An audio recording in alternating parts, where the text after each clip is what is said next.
Novak, welcome back to Melbourne Park. This is the 21st time you compete at the AO and you won 10 titles. What's so special about Melbourne and the fans here that brings the best out of you? Well, Happy New Year to everyone. It's great to be back another time. 21st time is amazing. I mean, the amount of times that I've been coming to Australia, I think for the first time qualified for any slam here back in 2005, and played my first night session Rod Laver against Margaret, who later went on to win the Grand Slam title here. So it's been a long journey, but very successful one. It's been my most successful Grand Slam, and always loved playing in Australia. You know, Happy Slam, they call it for a reason. So, you know, we all are motivated to kickstart the season in best possible way. And of course, for me, you know, I try to not take any of the presented opportunities for granted, and you know, hopefully get the best out of myself this tournament. Questions, David? Hi there, Novak. Last year you managed some consistent results at the Grand Slams despite the physical challenges you were presented with. I just wondered, given you've now had a little bit of time away from the courts, have you managed to get to the bottom of some of the physical issues? How do you feel at the moment? Yeah, look, you know, I ended up the season in the first week of November, so it's been a while since I played any competition, any official tournament. And, you know, I took some time off, and obviously took more time to rebuild my body, because I understand that in the last couple of years, that's what changed the most for me. It takes more time to rebuild, and it also takes more time to reset or recover. So unfortunately, I had a little setback that prevented me to compete at Adelaide tournament. That's why I didn't go there physically, but you know, it's been going on very well so far here. You know, obviously every day there's something here and there for me, and I guess for each one of us, but generally I feel good and look forward to compete. Hi Novak. Obviously there's been so much focus in recent years about your pursuit of the 25th record slam. How much does that still drive you, and is it one where you just keep going until you feel you can't bid anymore?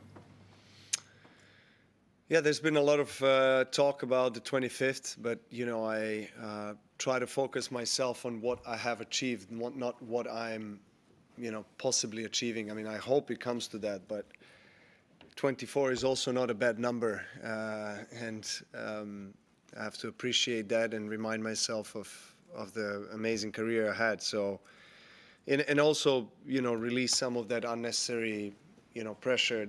I mean, obviously there is always pressure and expectations, but you know, I don't think it's you know, needed for me to really go far in terms of you know, make it or break it type of thing. You know, it's now or never type of mentality. I don't feel it's necessary. Neither does that you know, allow me to excel and perform my best. So I'm just, you know, as I said, grateful to have another shot, particularly here, a place where, you know, I won 10 Grand Slam titles, and you know, been consistently playing well and reaching the final stages, and last couple of years also semifinals, 24, semifinals 25. So had a great win against Carlos in quarters last year. So look, you know, I know that when I'm healthy, when I'm, you know, able to put all the pieces of the puzzle together on a given day, I feel like I can beat anybody. And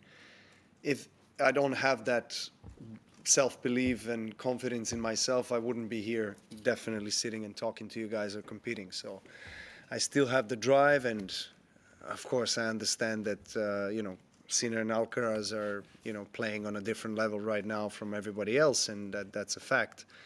But that doesn't mean that nobody else has a chance. So I like my chances always, you know, in any tournament, particularly here. welcome back, Novak. As a bit of a segue, we all know how many titles you've won, some of your best matches of your career. Often we hear athletes when they're retired or where they're nearing the end of their career talk about the losses sit with them more than the wins. I was just wondering if there's any matches or events that you look back on and think are lost opportunities. Did you say athletes or tennis players? Athletes in general, you often hear them talk about the missed opportunities. I don't know if I would agree with that. Because I mean, there's I guess it's divided between the group of athletes that maybe have certain regrets or because they haven't achieved certain thing or achievement or they realize their goal or objective, and they maybe have a certain resentment towards that. But then, I think there's a big group of athletes, at least the ones that I was looking up to or the ones that I was listening when they spoke when they were retiring, that were, praising their career and being very, happy and appreciative with what they have achieved. So it's all a matter of perspective, of course. It's an individual sport, so very highly competitive. And I mean, I'm the last guy that should, complain or regret about anything. I mean, I've, breaking pretty much any record that there is to break in this sport, and I'm, eternally grateful to tennis to give me an opportunity to travel the world and really, live my dream, because this is my dream, so I'm still living my dream, to be honest. And I mean, achievements are there. One of the highest, motivations that you can have, of course, that's the kind of a guiding star, but it's not the only motivation. It's passion and love for the game. It's the interaction with people. It's the energy that you feel when you walk out on the court. That adrenaline rush, it's almost like a drug, to be honest, and I think that a lot of the top athletes from different sports can relate to that. I mean, I've been at least hearing them speak about that, and it's like so addictive, the feeling of competing. And so, yeah, I've been asked a lot about, obviously, when is the end day going to come for me, but I don't want to talk or think about it yet, because I'm here, I'm competing. When that arrives and kind of becomes ripe in my head, I'll share it with you, and then we can all discuss on the farewell tour. But right now it's I'm still number 4 in the world, still competing at the highest level, and I feel like there's no need to draw the attention to that discussion. Hey, Novak. As someone who has, always had very strong opinions about the operations of the sport, how do you plan to sort of have some influence over that moving forward now that you're not a part of the PTPA anymore? And how hard was that decision to come to separate yourself? Well, it was hard, to be honest, because I'm one of the 2 co-founders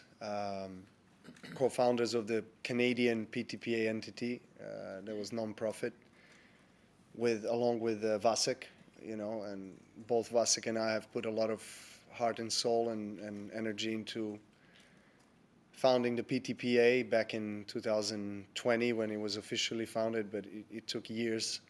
For me, even more years before, when I attempted to do that a few times, but didn't make it. And then obviously with Vasek's dedication and incredible energy, we managed to do it. And from the day one, the mission was clear. We try to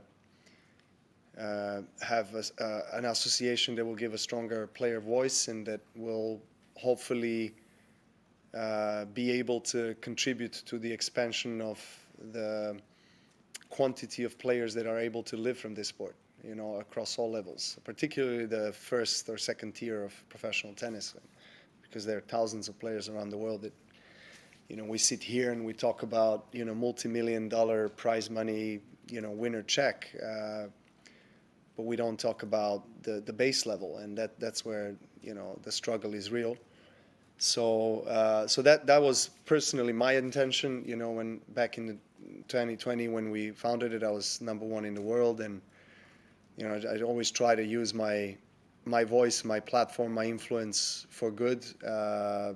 whenever and I possibly could, and basically use my platform for the lower ranked players and have their voices heard and their struggles and challenges. And I was in the player council, obviously, within the ATP, structure. So was president of that council for, I think, 4 or 5 years. So I know how system works, and I still have the opinion that the system is failing us, and I think it has to change in terms of the structure, in terms of the how it's set up, how it's led. It was a tough call for me to exit the PTPA, but I had to do that because I felt like my name was overused in pretty much every single article or communication channel, and I felt like people, whenever they think about the PTPA, they think it's my organization, which is a wrong idea from the very beginning. So this was supposed to be every player's organization across the board, men and women. And I also didn't like the way the leadership was taking the direction of the PTPA, and so I decided to step out. Does that mean that I'm not supporting PTPA? No, I am. I am still, wishing them all the best, because I think that there is room and there's a need for 100% players-only representation organization existing in our ecosystem. So that's all. Going back to the lawsuit as well, back in Miami, March last year, it was partly I exited because of that as well, because I didn't agree with everything that was in there, and I decided not to be one of the player plaintiffs. So that was also one of the big reasons. But it is what it is. As I said, I hope they will continue to thrive, to exist, to grow, to develop. Hopefully players will be able to recognize the vision. It has, hopefully the vision will, be clear for the people who are still in charge of PTPA. I don't see it as clear as it was in 2020, but let's see what happens. One more, Ben. Happy New Year. I just wanted to ask, you were saying you were the top two guys are far away from everyone else, but you were probably the closest, definitely at the Grand Slams last year of everybody. Yeah. I'm wondering what it's, which is surprising on paper because you're 38 years old and you wouldn't think you'd be the next best challenger to these two guys. So I'm curious what it is you think you still have that makes you competitive, and what I guess everyone else below you three is missing to come close to these guys. I don't know what the others are missing, to be honest. I can speak on my own behalf. I'm missing a little bit of juice in my legs, to be honest, to be able to compete with these guys at the later stages of a Grand Slam. But I'm definitely giving my best, as I have in 25, and I think I have done very well and challenged them for their on their route to the title. And I lost 3 out of 4 slams against either Sinner or Alcaraz. So yeah, I mean, we don't need to praise them too much. They've been praised enough. We know how good they are, and they absolutely deserve to be where they are. I mean, they're the dominant forces of the men's tennis at the moment. But I'm still trying to be in the mix. Not rankings wise. I mean, being number 4 without really being focused on that is also great. But it's I'm still obviously grateful to have the better rankings so that I could have eventually better draws in the first several rounds, but that doesn't affect the way I approach slam. I know that my priority is really taking care of my body and trying to, of course, treat every match like it's finals, but at the same time build momentum and also not spend unnecessary energy, and hopefully I can go far again and get a chance to play them. I mean, I would love to have a chance to fight with one of those or maybe both of these guys here. Let's see if that happens. Thank you.